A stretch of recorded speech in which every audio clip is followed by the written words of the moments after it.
Hey, I'm so glad you're here because I'm excited to show you some fabric bow ideas. Have you ever tried making bows out of fabric? Well, I've gathered these beautiful fabrics to show you my top 3 methods. This is part 3 of a series I've been doing called Bow Making Made Easy. And if you caught the first 2 videos, I used ribbons for all those. But decided to change it up for this video and show you how to make some no-sew fabric bows. So if you love primitive, rustic, country, vintage, I'm sure you're going to love these styles. I've got the Pelican to show you. I've got the Hummingbird to show you and the Wren. I can't wait. Let's get into the tutorials. Before we get into the tutorial for the Pelican, I want to show you a couple variations I had lying around the studio. I love making this bow. It ends up on a lot of my projects, and it's really fun to choose different fabrics that coordinate with whatever project you're working on. And then another variation is going to be to leave your tails really, really long for that classic rag bow look. It's so pretty. So let me show you how easy it is to make one. The first step in making a pelican bow is going to be deciding which kind of fabrics you want to use. Just for fun, I've picked out and selected 4 beautiful fabric patterns here. This one is a ticking type stripe. It's primitive, which means it's homespun, and it's printed the same on side A and side B. Rips beautifully. This one and this one here are both just cotton blends, and they rip really nicely as well. And this is a corduroy. It only rips with the grain that the stripes are going, and I needed longer pieces, so I ended up having to just cut it. But you'll end up with 8 pieces. So for this, I have 2 pieces of this, 2 pieces of this, 2 of this, and 2 of this, all about 1 inch wide, and then 30 inches long. And I need 1 more piece of this, so it's going to be a great time to demonstrate to you how to rip fabric. It is super satisfying if you have never tried it. So we're just going to open up the fabric here. A little shout out to my friends over at jubileefabric.com. They have some beautiful primitive homespun fabrics. Okay, so about 1 inch wide. I usually just kind of eyeball this at this point because I don't care if it's exact. There is certainly an appeal there to having the varying widths here and there, just that perfectly imperfect look. But I'm just going to cut a little slit right here to get the rip started. And then you pull, and it will begin ripping. Satisfying sound. And satisfying results too. I love it. I love the way it looks with that tattered edge. Okay, so now that we have all the pieces we need, I'm going to double check and get that one cut down to 30 inches. This one is already cut 30 inches, so it'll make a great template. And then I always keep my scraps because we can make little bows similar to this one, which we'll make later. We have all of our pieces laid out in a pattern, and that is what I suggest. Lay it out the way that you want to build it. And so I'm going to start with this piece first, then go to that piece, and that piece, and then start the pattern over again until I've used all 8 pieces. Let's begin. I'm going to put that in here, and you're going to pull it over and over, creating 2 loops, 2 tails. The wider you go with the overall width, this is going to be about 8 inches wide. But the wider you go with this type of bow, the floppier it'll be. Now that can be part of the appeal with a rag bow, but just know that that is what could happen. If you have a fabric like this, where it only has the pattern on one side and not the other, same for the red, you want to just lay it down first where the non-printed side is showing up to you, so that when you go to fold it over and create that loop and that tail, that is when the pattern shows, because what you're looking at right here is the front of the bow. Okay, next is going to be our green.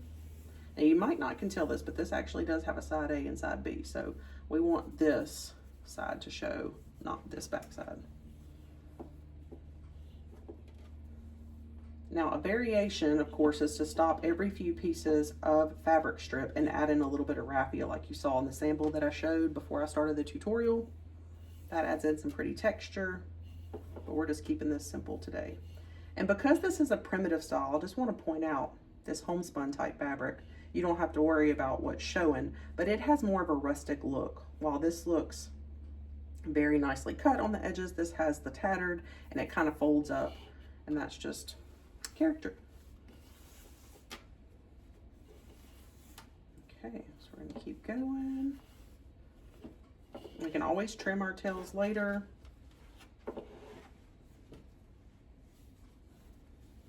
I'm loving the way these colors look together. That is one fun part for rag bows. Of course, you can use all the same colored fabric to build a rag bow, but it is really fun to play with whatever project or wherever you're hanging this. Like if I was hanging this on a wreath or hanging basket, I could think about what colors I want. Sometimes when I'm crafting, like you saw in those projects I showed at the beginning, I'll pull out colors from the project just to kind of coordinate. All right, final piece going in. And add as many pieces of fabric as you want. If you want it really, really thick and full and big, just keep adding pieces. I just figured this would get you started. So this is 8 pieces. They're all cut 30 inches wide. They're all folded and built to where the overall width of the bow is about 8 inches. And then that 1 inch width, just to kind of recap. Okay, we'll go ahead and get a piece of string cut. Pull this out of the bow maker, bow holder. Again, we're looking at the front of the bow. So we're going to put our string right here, turn it over, and get it nice and tight.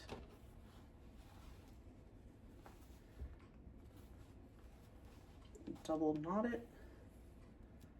And then we can turn it over and we can kind of give it a little fluff and just pull out the tails, pull out those loops, make sure all the tails are going down like they're supposed to, because when you tie it, you know, that could get out of sorts. And just kind of let all those patterns show off and fill out the bow, and it's so pretty. After we're finished building, we can decide if we want it to just be like this, or if you want to put some kind of centerpiece. I'm going to add a cute little button. Can't go wrong with a nice button in the center. Since this is a Christmas bow, I could think of a lot of different things you could put in the center, like a rusty star, or a jingle bell. But there you go. I just love the way the Pelican turned out. I hope you do too. I can't wait to hang it on something. I think it'll be real pretty on a hanging basket or a piece of decor or even a gift package. So look how pretty the Pelican looks tied on this beautiful little basket of Christmas greenery. And I had some scraps left over from that tutorial, and I used it to make a baby bow with the same exact fabrics, just changed the width and the length of the bow, same number of pieces and everything. But that just goes to show you how you can try, you know, these different bow styles and adjust all the measurements for whatever project or wherever you're wanting to display your bows. Okay, now it's time to get into showing you the Hummingbird. Here are a couple projects bows I had lying around the studio too, to show you some variations of the Hummingbird. This one's more of a Valentine's theme with the red, the pink, and the brown. And then this has a nice little spring theme to it, and it's a baby version. So really just think, when you're watching the tutorials, this is about the concept of building it. And the Hummingbird is great for scrap pieces, and you'll see why. Let me show you. Okay, here is the beautiful color palette we'll be using for the Hummingbird. Now, at first glance, the Hummingbird bow may look a lot like the Pelican bow, but it's built different because it's ideal for ribbon scraps, because a bigger rag type bow needs usually longer pieces of strip, so you may have some remnants. So I have got a total of 20 pieces here. And so that means I've got 5 of each of these patterns. So you can play that however you want, but I have found that this formula makes a nice full hummingbird bow. And so I'm going to show you how we're going to build it. So it's a little different. And let's get this ready to go. As I like to lay out in what order I'm going to build, and I'm going to do this one first, then this one, and then finish it off on this one. We'll use the bow builder again because it's pretty easy just holding all these. So let's begin by showing you how to do this. So this is, you can't tell because the pattern is extremely faint on this one, but what I'm going to do is I'm going to lay it down in here about halfway, and I'm only going to pull over one side and tuck it in there and then pull it back a little bit. So So I've got one loop and just enough here that when I pull this off, I can tie it here in the center. So I want just a little bit of an overlap. So the idea here of the hummingbird is just to do one loop, one tail, and then have it all go in different directions. Let me show you what I'm saying. So now we've got the loop going that way. And sometimes the easiest way really is just to kind of fold it like this and pinch it here and then place it in the bow maker too. So you can do that. So now we've got a tail going here, tail going that way of a different kind. We'll grab this creamy. This is just a muslin Osnaburg. Fold it halfway about, just a little bit of an overlap. And then instead of a loop going up and down, we can actually just turn it upside down like that. So now I got a loop coming down here. And we'll do the same. And if you forget and you're like, did I put a loop here, a loop going this way? It's really not a big deal because that's the fun style of this bow where you can use up some ribbon scraps. So now we got a tail going that way, and then we'll just start the pattern over and keep adding and doing the tails and the loops, just different directions for fun. It all ends up working out. The bow looks great. I promise. Now let's get all these 20 pieces in here.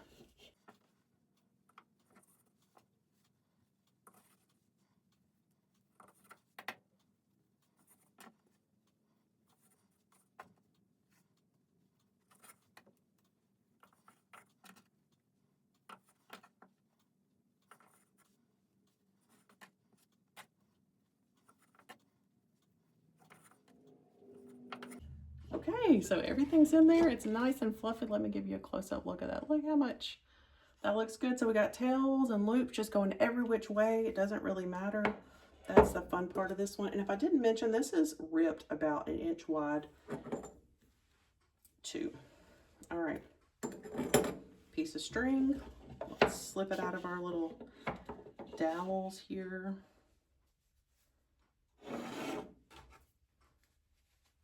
Hold it tight in our hand so we don't lose it all. And just similar, turning it over. Gonna tie it nice and tight in the center.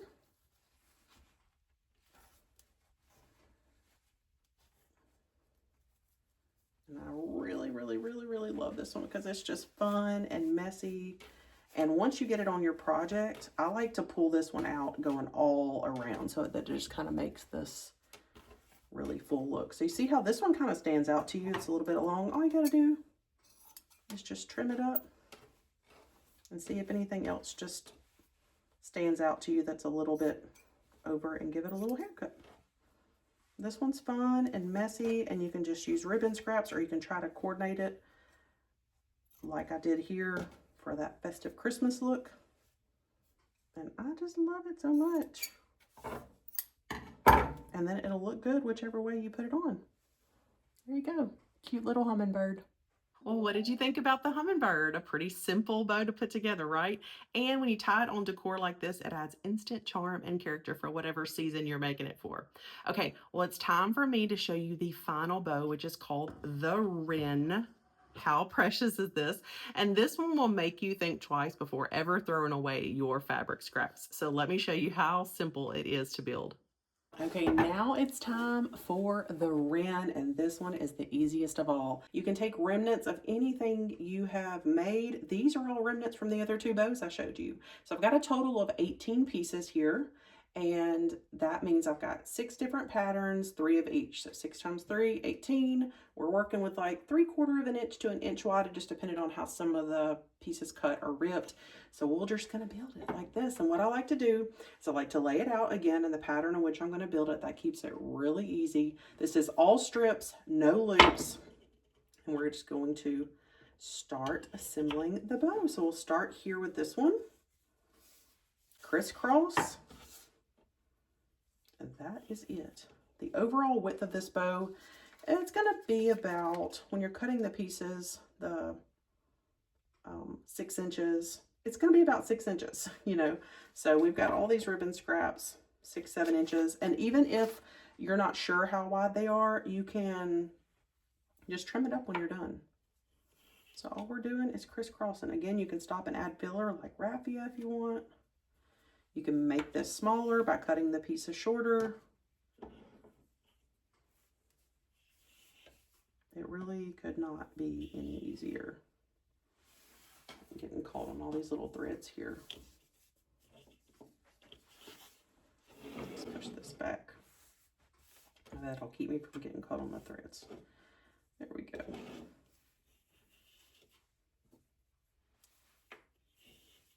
I love the simplicity of this one. All right, let's layer in the last little set that we have, and then we'll pull it out and tie it off.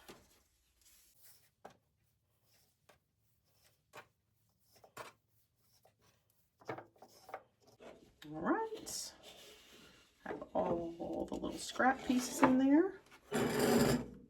It's a piece of string. So I'm gonna say never throw away your little scrap pieces, because sometimes when you're working on a little craft project, or maybe you have a little tiny gift box to put a little bow on, even if you had scraps that were just a few inches long, yes, you can make a little baby wren bow. Okay, so now we can just kind of give it a little fluff, and then we can give it a haircut here and there if we feel like we need to. I usually don't end up needing to if I cut all my scraps about the same size, but sometimes just depending on how I tied it off. But man, that couldn't be any easier, right? Now, putting something in the center with this one, again, is optional. I'm just going to leave it off for this. I guess, and maybe the wren will be the first one you try, especially if you love this style. Well, what do you think? Did I save the best for last? I love the wren because it encourages you not to toss those scraps of fabric that you're cutting, and it comes together and looks so cute. Like, look at it on this little package. A fun one to make for sure. I had such a lovely time showing you how to make these beautiful fabric bows, but don't forget, this is part 3 of the Bow Making Made Easy series, which means you might not have watched videos 1 and 2, so go check those out because I use the ribbon to make some easy bow styles. All right, well, I hope you have a blessed day. You're amazing, you're creative, don't forget it, and have you liked and subscribed to my channel and turned on that bell for notifications because, of course, I have some more crafty goodness planned for you. All right, see you next time. Bye-bye.